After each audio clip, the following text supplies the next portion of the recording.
नमस्कार। आप सुन रहे हैं द बॉलीवुड रेडियो और मैं हूं आपके साथ आकाश। दोस्तों, आज के इस पॉडकास्ट में आपको गुजरे ज़माने के उस दौर में लेकर चलेंगे जब राजेश खन्ना का दौर शुरू हुआ था। ये वो दौर था जब शम्मी कपूर का जलवा था। निर्माता निर्देशक शक्ति सामंता यूरोप से अपनी महत्वाकांक्षी film an evening in Paris पूरी करके लौटे थे और फिल्म में उनके पसंदीदा स्टार शम्मी कपूर और शर्मिला टैगोर की जोड़ी थी, जो इससे पहले कश्मीर की कली में नजर आई थी। ट्रेड मैगजीन्स और फिल्म की पब्लिसिटी में फिल्म की सबसे बड़ी खासियत यूरोप और ख़ासतौर पर पेरिस में फिल्माए गए खूबसूरत सीन्स को बताया गया था। इसके अलावा शर्मिला टैगोर के बिकनी सीन पर भी खूब चर्चा हो रही थी। फिल्म का संगीत हिट हो चुका था, लेकिन जब फिल्म रिलीज हुई तो सबको यही लगा कि निर्देशक का सारा ध्यान पेरिस घुमाने पर ही रहा। कहानी के नाम पर फिल्म में कुछ नया नहीं था और यह फिल्म उतनी नहीं चली जितनी शक्ति सामंता को उम्मीद थी। और इस फिल्म के बाद शक्ति सामंता शम्मी कपूर के ही साथ एक बड़े बजट की एक और फिल्म जाने अनजाने शुरू करना चाहते थे। फिल्म की स्क्रिप्ट लगभग तैयार थी, लेकिन शम्मी कपूर उस वक्त अपनी दूसरी फिल्मों की शूटिंग में व्यस्त थे और डेट्स की जो मजबूरी थी वो शम्मी कपूर के सामने थी। इसके अलावा उस दौर में शम्मी कपूर का वज़न भी बहुत बढ़ गया था। अगर आपको लेट 70s अगर आपको याद हो तो आप देख सकते हैं कि शम्मी कपूर के वज़न में बहुत बदलाव आ गया था और अचानक से उनका वज़न बढ़ने लगा था। शक्ति सामंता चाहते थे कि फिल्म के रोल के लिए शम्मी कपूर अपना वज़न थोड़ा कम करें और इन वजहों से फिल्म शुरू होने में वक्त लग रहा था और इसलिए शक्ति सामंता ने एक छोटी फिल्म बनाने का इरादा किया कि इस बीच शम्मी कपूर अपना वज़न कम कर लेंगे और उसके बाद हम अपनी जाने अनजाने फिल्म की शूटिंग शुरू करेंगे। तो इस बीच जो वक्त बच रहा है, क्यों ना इसमें एक छोटे बजट की एक नॉर्मल फिल्म बना दी जाए, पैसा वसूल। और वो इस फिल्म को जल्द से जल्द बनाकर रिलीज कर देना चाहते थे।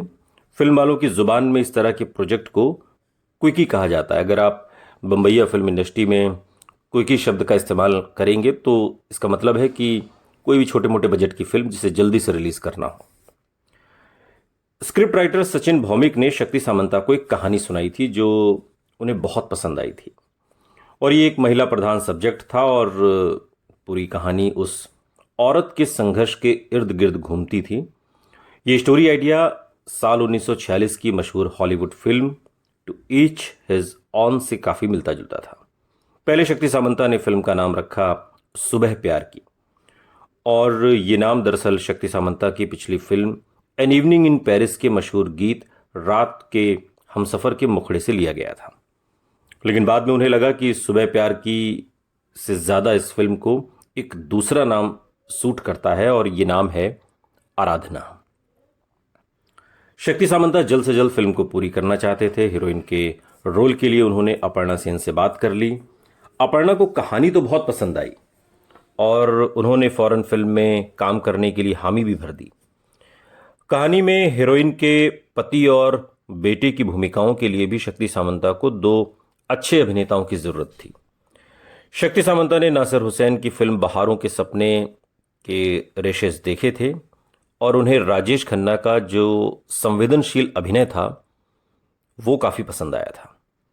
राजेश खन्ना को चुनने वाले यूनाइटेड प्रोड्यूसर्स में से एक प्रोड्यूसर वो खुद भी थे और उन्हें भी राजेश खन्ना को नियम के मुताबिक एक रोल देना था, चूँकि यूनाइटेड प्रोड्यूसर्स एसोसिएशन ने जो टैलेंट हंट कराया था उसे राजेश खन्ना ने जीता था और उसके मुताबिक हर डायरेक्टर को एक एक फिल्म उन्हें ऑफर करनी थी।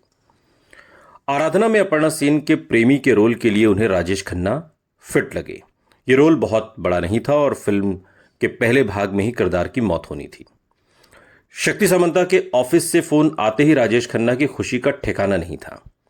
हालांकि ये महिला प्रधान फिल्म थी, मगर कई फ्लॉप फिल्मों के बाद एक प्रतिष्ठित बैनर की बड़ी फिल्म मिलना एक बड़ी उपलब्धि थी और हर नई फिल्म खुद को साबित करने का एक नया मौका तो देती ही थी। लेकिन शूटिंग शुरू होने से कुछ वक्त पहले ही मुसीबत शुरू हो गई। अब डेट्स की समस्या बताकर अपर्णा सेन फिल्म से अलग हो गई। शक्ति सामंता के बेटे निर्देशक असीम सामंत एक इंटरव्यू में बताते हैं कि मेरे पिता को इस रोल के लिए हीरोइन चुनने में काफ़ी मुश्किल हुई और बहुत मुश्किल हालात से उन्हें गुजरना पड़ा।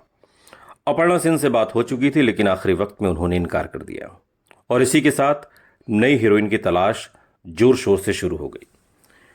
शक्ति सामंता को एक ऐसी हीरोइन चाहिए थी जो फिल्म की शुरुआत में रोमांटिक ग्लैमरस लड़की के किरदार में फिट हो जाए और फिर माँ के किरदार में, जो माँ का गंभीर किरदार होता है, उसमें सशक्त अभिनय भी कर सके। और एक तरह से फिल्म का पूरा भार हीरोइन के कंधों पर ही था। शक्ति सामंता ने कई हीरोइनों के नाम पर विचार किया। फिल्म की शूटिंग शुरू होने में अब ज़्यादा वक्त बचा नहीं था और इसी तनाव में उनके जहन में शर्मिला टैगोर का नाम आया और उन्होंने ही फिल्म कश्मीर की कली में शर्मिला को हिंदी फिल्मों में लॉन्च किया था और इसके बाद वो सावन की घटा और एन इवनिंग इन पेरिस की हीरोइन भी रह चुकी थी और इन सभी फिल्मों में रोमांटिक और ग्लैमरस रोल किए थे। एन इवनिंग इन पेरिस में तो उन्होंने बिकनी पहनकर एक सीन भी किया था, जिसको लेकर उस दौर में काफ़ी हंगामा हुआ था। फिल्म आराधना का रोल उनकी इमेज से बिल्कुल अलग एक गंभीर रोल था। सोचिए, एक हीरोइन जो नई नई हीरोइन है, बिकनी के सीन्स भी कर रही है, रोमांटिक सीन कर रही है और वो एक गंभीर माँ के बुजुर्ग किरदार को करने के लिए राजी हो जाती है। आज ऐसा मुश्किल है, मतलब ऐसे कोई एग्जाम्पल बहुत कम दिखाई देते हैं। उस वक्त का समाज चूंकि काफ़ी कंजर्वेटिव था और मेरी सगाई हो चुकी थी और मैं अपनी इमेज बदल कर एक गंभीर अभिनेत्री के रूप में दिखना चाहती थी। तभी सचिन भौमिक, जो बंगाल से हैं, वो मेरे पास एक स्क्रिप्ट लेकर आए। मुझे ये सब्जेक्ट बेहद पसंद आया और फिर मैंने हाँ कर दिया। बात के दिनों में एक इंटरव्यू के दौरान शर्मिला टैगोर बताती हैं, एक गंभीर अभिनेत्री के रूप में अपना सिक्का जमाने का ये सुनहरा मौका था। फिल्म के शीर्षक से लेकर पूरी कहानी का केंद्र शर्मिला का किरदार ही था, लेकिन राजेश खन्ना खुश थे क्योंकि उन्हें शर्मिला टैगोर जैसी बड़ी स्टार के साथ काम करने का मौका मिल रहा था। फिल्म की बाकी कास्टिंग भी पूरी हो चुकी थी, शूटिंग डेट्स भी तय हो गई थी। फिल्म की शूटिंग अब शुरू ही होने वाली थी, लेकिन तभी एक और घटना हुई जिसने इस फिल्म के भविष्य पर सवाल खड़ा कर दिया। निर्माता सुरिंदर कपूर, अनिल कपूर और बोनी कपूर के पिता, सुरिंदर कपूर ने अपनी नई फिल्म एक श्रीमान एक श्रीमती का ट्रायल शो देखने के लिए अपने दोस्त शक्ति सामंता को बुलाया। सुरिंदर कपूर की इस फिल्म के हीरो शशि कपूर थे और उस दौर में फिल्म इंडस्ट्री में आमतौर पर ऐसा होता था कि एक फिल्मकार अपने करीबी दोस्तों को रिलीज से पहले फिल्म दिखाकर उनका फीडबैक लेता था और फिल्म के खत्म होते होते शक्ति सामंता का दिल बैठ गया। वो सकते में थे क्योंकि एक श्रीमान एक श्रीमती का जो क्लाइमैक्स था वो हूबहू उनकी फिल्म आराधना से मिलता था, जिसकी शूटिंग वो कुछ ही दिनों में शुरू करने वाले थे। शक्ति सामंता के बेटे असीम सामंता बताते हैं कि डैड ये देखकर सन्न रह गए थे कि दोनों फिल्मों का क्लाइमैक्स बिल्कुल एक सा है और ऐसा मुमकिन भी था क्योंकि दोनों फिल्मों के लेखक एक ही थे, सचिन भौमिक, और उन्होंने इस मुद्दे पर काफ़ी सोचा और फिर अपनी फिल्म को बंद करने का मन बना लिया। बेहद तनाव में शक्ति सामंता अपने ऑफिस पहुंचे और जिस छोटी फिल्म को वो जल्द से जल्द बनाकर रिलीज कर देना चाहते थे, यही उनके लिए बड़ी परेशानी का सबब बन गई। और उसी शाम उनके ऑफिस में लेखक गुलशन नंदा और मधुसूदन कालेकर पहुंचे। दोनों कुछ नए स्टोरी आइडिया पर बातचीत करने आए थे। उन्होंने देखा कि शक्ति सामंता बेहद तनाव में हैं और जब वजह पता चली तो गुलशन नंदा ने उन्हें हिम्मत बंधाने की कोशिश की।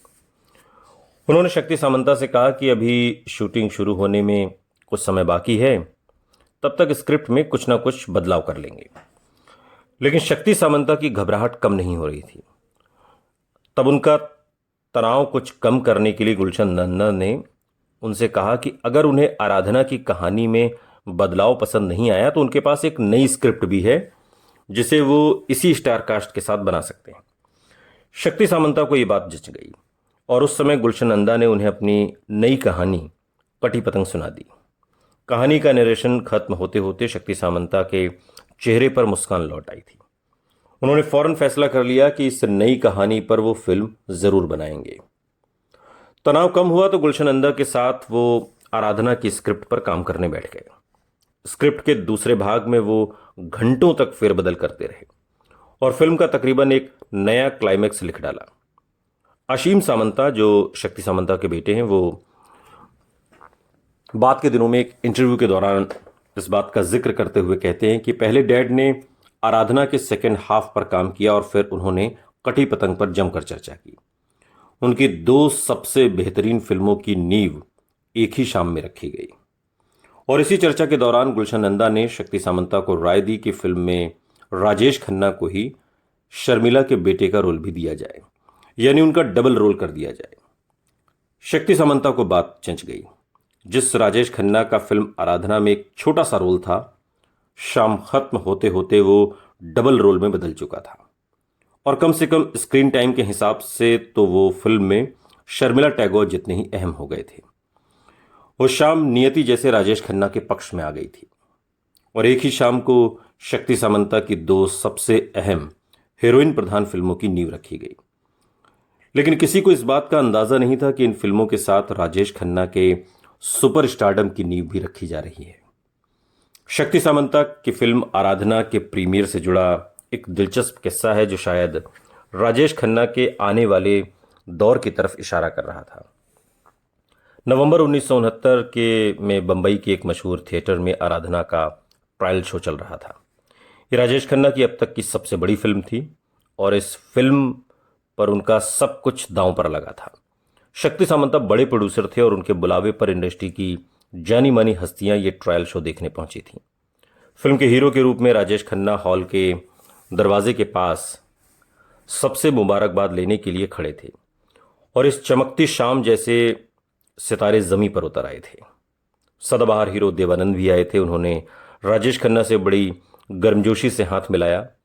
राजेश खन्ना को लगा कि देव साहब शायद ये देखने आए हैं कि इस नए लड़के में कितना टैलेंट है। आखिर वो उनके बड़े भाई चेतन आनंद की खोज हैं। उनसे मिलते वक्त देवानंद की नज़रें उन पर जमी हुई थीं। देवानंद से हाथ मिलाते हुए वो कुछ बोल नहीं पाए, बस मुस्कुरा दिए थे। देवानंद, जिनकी अदाओं का ज़माना दीवाना था, एक पूरी पीढ़ी उन्हें चाहते हुए ही बड़ी हुई थी। राजेश खन्ना खुद भी उनकी अदाओं के फ़ैन थे। इससे पहले वो ज्वेल थीफ की शूटिंग पर भी उनसे मिल चुके थे, जहां वो अपनी गर्लफ्रेंड निकी यानी कि अंजू से मिलने गए थे, जो उस फिल्म में काम कर रही थी। और आज वही एवरग्रीन स्टार देवानंद उनकी फिल्म देखने आए थे। किस्मत वाकई काका पर मेहरबान थी। थिएटर खचाखच भरा हुआ था और शो शुरू हो चुका था और सबकी निगाहें पर्दे पर जमी थीं। राजेश खन्ना को मानो अपने कंधे पर लोगों की उम्मीदों का भारी बोझ महसूस हो रहा था। फिल्म आदि खत्म होने को थी और हॉल में गूंजता फिल्म का टाइटल गीत सफल होगी तेरी आराधना जैसे उनके जज्बात को ही बयां कर रहा था। लेकिन राजेश खन्ना का ध्यान फिल्म पर नहीं था। थिएटर के अंधेरे में वो एक तरफ खड़े वो फिल्म देख रहे लोगों के चेहरे को पढ़ने की कोशिश कर रहे थे।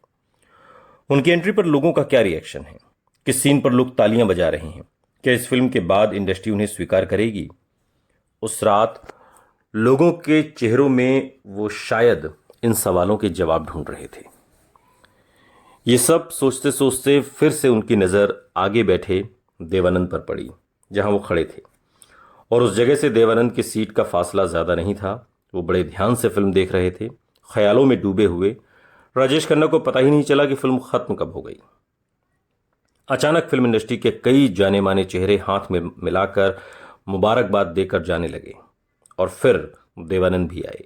राजेश खन्ना को देखकर वो मुस्कुराए, हाथ मिलाकर मुबारकबाद दी और बोले, घबराओ मत, घर जाकर चैन से सो जाओ। तुम फिल्म इंडस्ट्री में बहुत आगे तक जाओगे, सुपरस्टार बनोगे। सुनते रहिए द बॉलीवुड रेडियो, सुनता है सारा इंडिया।